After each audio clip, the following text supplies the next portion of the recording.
Después de meses de combate, nuestro pelotón fue asignado a un sector curado, un área donde la línea del frente se había estabilizado, permitiendo un trabajo más metódico de consolidación de trincheras y mejora de refugios. Este sector, en particular, había sido una antigua zona rural antes de la guerra, y los vestigios de granjas y pequeñas casas aún eran visibles, aunque reducidos a escombros. El sargento Richter, nuestro oficial de ingeniería, insistía en fortificar cada centímetro de terreno, lo que implicaba una excavación constante. Estábamos profundizando una sección de una trinchera de comunicación, buscando construir un nuevo puesto de escucha subterráneo. El suelo aquí era diferente, menos barro, más tierra firme y, sorprendentemente, rocas ocasionales de antiguas cimentaciones. Era un trabajo agotador, pala tras pala, día tras día. Fue Carl, el más joven del grupo y siempre con la vista más aguda para lo inusual, quien la encontró. Sargento, mire esto. Nos acercamos, medio enterrada en una sección de tierra compacta,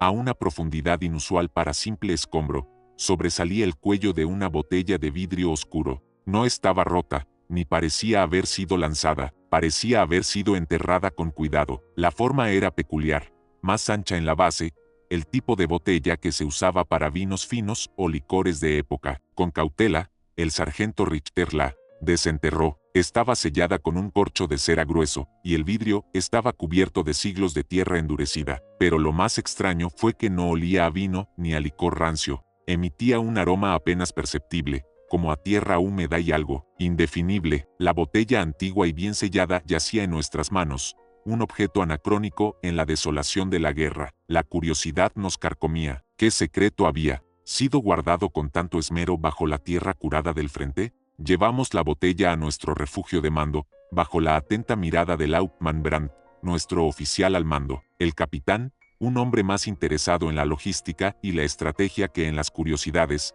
la examinó con un ceño fruncido. ¿Podría ser explosivos?, preguntó, con un tono de voz que no dejaba lugar a dudas sobre su preocupación. Richter sacudió la cabeza. Demasiado compacta, capitán, y el sello parece muy antiguo. Diría que no hay peligro, pero el contenido es desconocido. Decidimos abrirla con la máxima precaución. El sargento Richter, con manos hábiles, calentó suavemente la cera y, con una herramienta, logró remover el viejo corcho. No hubo explosión, ni un olor acre. En su lugar, un aroma terroso y ligeramente dulzón llenó el pequeño espacio, pero lo que había dentro nos dejó perplejos. No era vino, ni ningún líquido. La botella contenía un conjunto de objetos minúsculos y secos, cuidadosamente colocados. Había una pequeña cantidad de lo que parecían semillas extrañas, de un color azul oscuro, con formas que no reconocíamos. Junto a ellas, había unos cristales diminutos y translúcidos,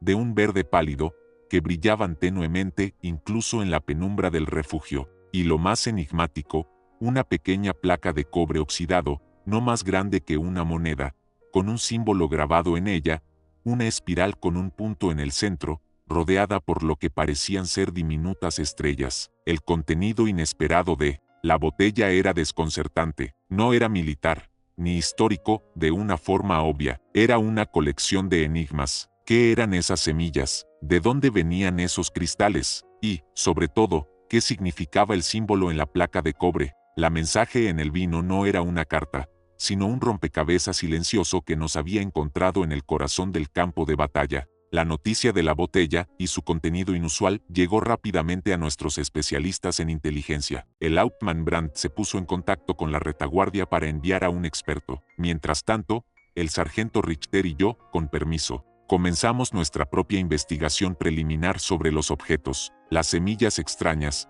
de un azul profundo casi negro, eran lo más accesible para un análisis. Eran duras, casi como pequeñas piedras. Intentamos identificarlas usando algunos libros de botánica de campo que teníamos, pero no encontramos nada parecido. No se asemejaban a ninguna semilla de planta nativa de la región. Parecían de origen exótico, o de una especie que ya no existía. Carl, siempre práctico, sugirió que podríamos intentar plantarlas. Si germinan, al menos sabremos de qué tipo de plantas son. Aunque la idea de una pequeña horta de guerra con semillas milenarias era absurda, decidimos intentarlo en un rincón protegido de nuestro refugio, utilizando tierra de maceta que habíamos traído para nuestras propias escasas plantas. Los cristales diminutos, por otro lado, eran más difíciles de estudiar sin equipo especializado. Brillaban con una luz tenue y parecían muy duros. No parecían ser cuarzo común ni ningún mineral que conociéramos. Su color verde pálido era inusual y atractivo, pero fue la placa de cobre con el símbolo lo que más nos intrigó. El sargento Richter, con su conocimiento de la historia local, intentó compararlo con escudos familiares, símbolos religiosos o marcas de gremios antiguos. Nada, la espiral con el punto central y las estrellas no correspondía a nada conocido en los registros locales o históricos.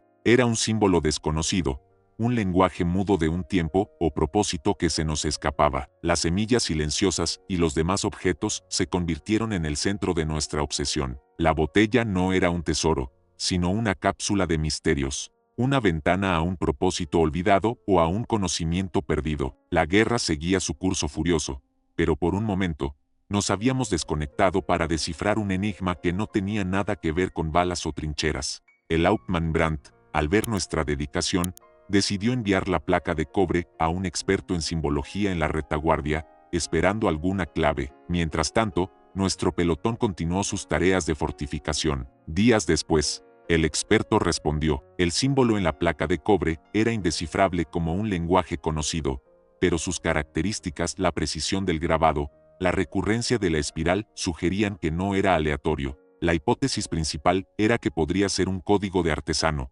una marca gremial muy antigua o un símbolo personal de un artista o científico que operaba fuera de las convenciones conocidas. La idea de un código del artesano nos llevó a una nueva línea de pensamiento. Si el símbolo era una firma, ¿qué era el arte o la ciencia de este artesano? Los objetos en la botella parecían una pista, semillas y cristales. ¿Podría ser alguien involucrado en botánica o mineralogía? Mientras tanto, en nuestro refugio, una de las semillas azules había comenzado a germinar.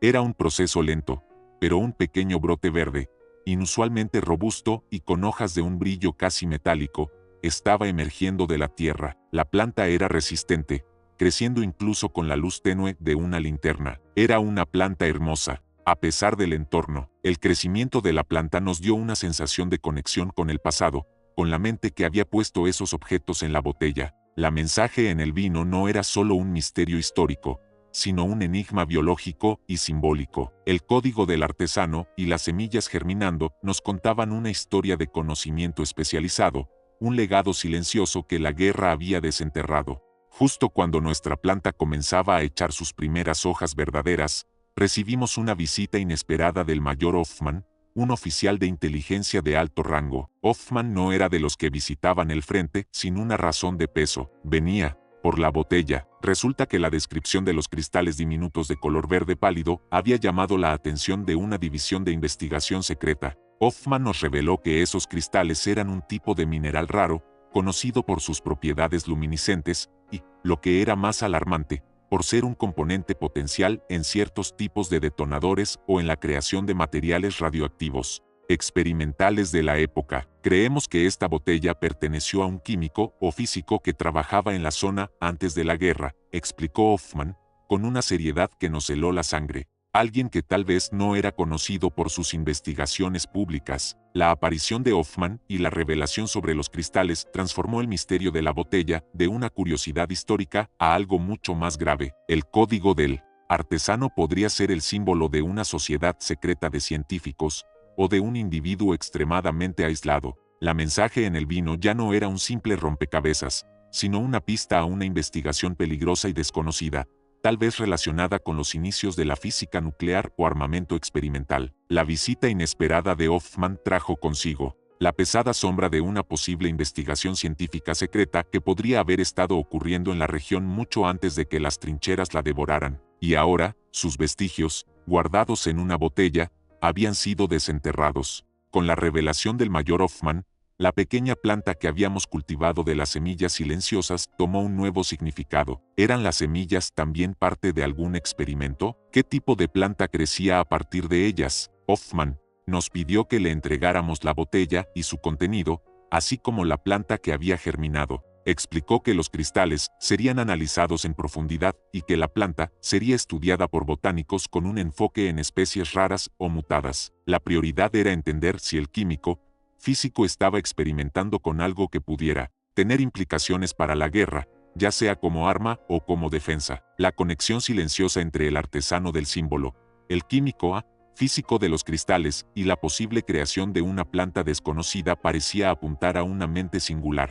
y brillante, operando en secreto, quizás por su cuenta o bajo un auspicio desconocido. El mayor Hoffman especuló que el hombre podría haber estado experimentando con la interacción entre energía y vida, o la búsqueda de recursos inusuales. La guerra continuó, y las trincheras seguían siendo el escenario principal de nuestro día a día. Pero ahora, en el fondo de nuestras mentes, se asentaba la imagen de aquel científico solitario, trabajando en las sombras, escondiendo sus secretos en una botella enterrada, sus experimentos quizás interrumpiendo abruptamente por el conflicto. La mensaje en el vino se había transformado en un expediente de alto secreto. El destino del científico y el alcance de sus descubrimientos seguían siendo un enigma, pero la conexión silenciosa entre todos los elementos de la botella sugería una historia de profunda investigación y, posiblemente, de aislamiento y peligro. Días después, recibimos un informe preliminar sobre el análisis de los objetos. Los cristales efectivamente mostraban una leve radioactividad,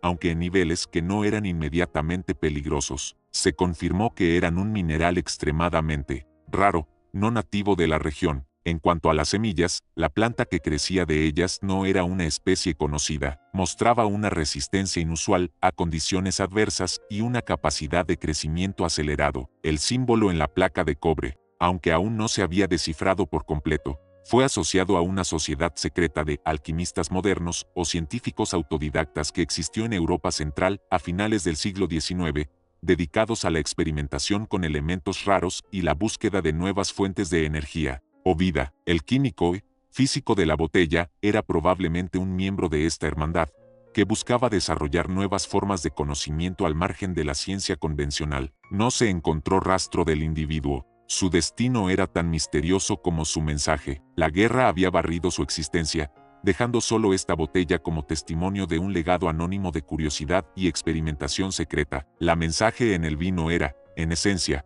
una cápsula del tiempo, no de la guerra, sino de una era previa de fervor científico y exploración, abruptamente interrumpida por el conflicto global. Los objetos dentro de ella no eran armas directas, sino los componentes de una investigación que podría haber tenido implicaciones profundas, pero que se perdió en el caos. El legado anónimo del científico olvidado flotaba en el aire, un recordatorio de las muchas historias y descubrimientos que la Gran Guerra había enterrado, dejando solo pistas fragmentadas para que las generaciones futuras las encontraran y reflexionaran sobre ellas. La botella, sus objetos y los informes de Hoffman fueron clasificados como alto secreto y enviados a laboratorios especializados en la retaguardia para un estudio continuo. El conocimiento de las propiedades de los cristales radioactivos y la resistencia de la planta se convirtió en un recurso potencial, aunque el origen y el propósito completo seguían siendo un enigma. Para nosotros en el frente, la experiencia de encontrar la botella cambió nuestra percepción del campo de batalla.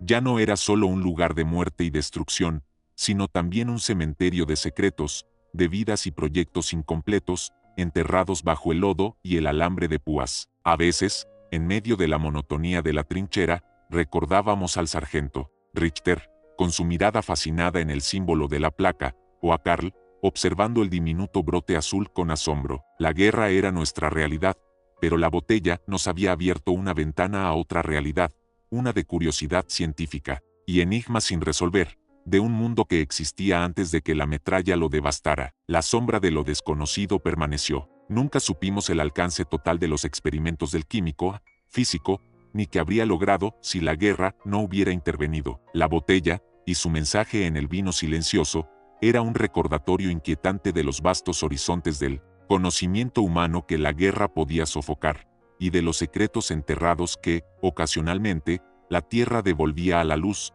para ser contemplados y, a menudo, no comprendidos del todo.